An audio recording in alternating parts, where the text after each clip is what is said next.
आज पढ़ेंगे पार्ट 2 काकी, जो कि एक कहानी है जिसके लेखक सिया राम शरण गुप्त जी हैं। इस कहानी में लेखक ने एक अबोध बालक का अपनी माँ के प्रति गहरे प्रेम को प्रकट किया है। आइए देखते हैं कहानी का सारांश।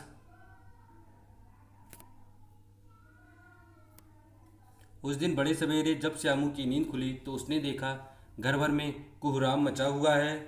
उसकी माँ नीचे से ऊपर तक एक कपड़ा ओढ़े कंबल पर भूमि शयन कर रही है। घर के सभी लोग उसे घेर कर बड़े ही करुण स्वर में विलाप कर रहे हैं। लोग जब उसकी माँ को शमशान ले जाने लगे तो श्यामू ने बड़ा ही उपद्रव मचाया। लोगों के हाथ से छूटकर माँ के ऊपर जा गिरा और बोला, काकी सो रही है, इसे कहाँ ले जा रहे हो? मैं नहीं ले जाने दूंगा।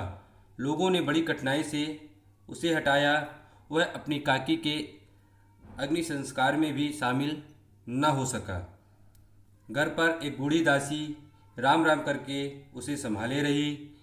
यद्यपि बुद्धिमान गुरुजनों ने उसे विश्वास दिलाया उसकी काकी उसके मामा के यहाँ गई हुई है, परंतु यह बात उससे छिपी न रह सकी कि काकी और कहीं नहीं राम के यहाँ गई हुई है। काकी के लिए लगातार रोते रोते उसका रुदन तो धीरे धीरे शांत हो गया, किंतु उसका शोक शांत न हो सका। वह प्रायः अकेला बैठा बैठा शून्य मन से आकाश की ओर देखा करता।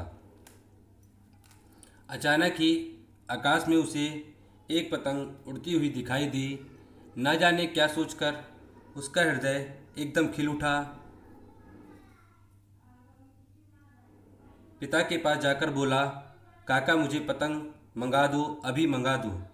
पत्नी की मृत्यु के बाद से विश्वेश्वर बहुत अनमने रहते थे। अच्छा मंगा दूंगा, यह कहकर उदास भाव से और कहीं चले गए। श्यामू पतंग के लिए बहुत ही उत्कंठित था। वह अपनी इच्छा को किसी तरह न रोक सका। एक जगह खूंटी पर विश्वेश्वर का कोट टंगा था। इधर उधर देखकर उसके पास स्टूल सरकाकर ऊपर चढ़कर कोट की जेबें टटोली। एक चवन्नी पाकर वह तुरंत वहाँ से भाग गया।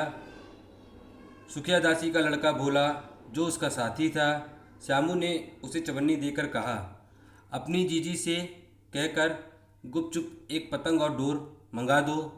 देखो अकेले में लाना, कोई जान ना पाए। पतंग आई। एक अंधेरे कमरे में डोर बांधी जाने लगी। श्यामू ने धीरे से कहा, भोला किसी से ना कहो तो एक बात कहूँ? भोला ने सिर हिलाकर कहा, नहीं किसी से नहीं कहूँगा। श्यामू ने रहस्य खोला, मैं यह पतंग ऊपर राम के यहाँ भेजूँगा। इसको पकड़कर काकी नीचे उतरेगी। मैं लिखना नहीं जानता, नहीं तो इस पर उसका नाम लिख देता। भोला श्यामू से अधिक समझदार था। उसने कहा, बात तो बहुत ही अच्छी सोची है, परंतु एक कठिनाई है। यह डोर पतली है, इसे पकड़कर काकी उतर नहीं सकती। इसके टूट जाने का डर है। पतंग में मोटी रस्सी हो तो सब ठीक हो जाए। श्यामू गंभीर हो गया। मतलब यह बात लाख रुपए की सुझाई गई, परंतु कठिनाई यह थी कि मोटी रस्सी कैसे मंगाई जाए। पास में दाम है ही नहीं। घर के जो आदमी उसकी काकी को बिना दया माया के जला आए हैं, वह उसे इस काम के लिए पैसे क्यों देंगे? रात भर चिंता के मारे श्यामू को नींद नहीं आई। पहले दिन की तरकीब से दूसरे दिन भी उसने पिता के कोट से 1 रुपये निकाला, ले जाकर भोला को दिया और बोला, देख भोला, किसी को मालूम ना हो, अच्छी अच्छी 2 रस्सियाँ मंगा दी। एक रस्सी छोटी पड़ेगी। मैं जवाहिर भैया से एक कागज़ पर काकी लिखवा लूँगा। नाम लिखा रहेगा तो पतंग ठीक उन्हीं के पास ही पहुँच जाएगी। 2 घंटे बाद प्रफुल्ल मन से श्यामू और भोला पतंग पर रस्सी बांधने लगे। अचानक ही उग्र रूप धारण किए हुए विश्वेश्वर शुभ कार्य में विघ्न की तरह वहाँ जा घुसे।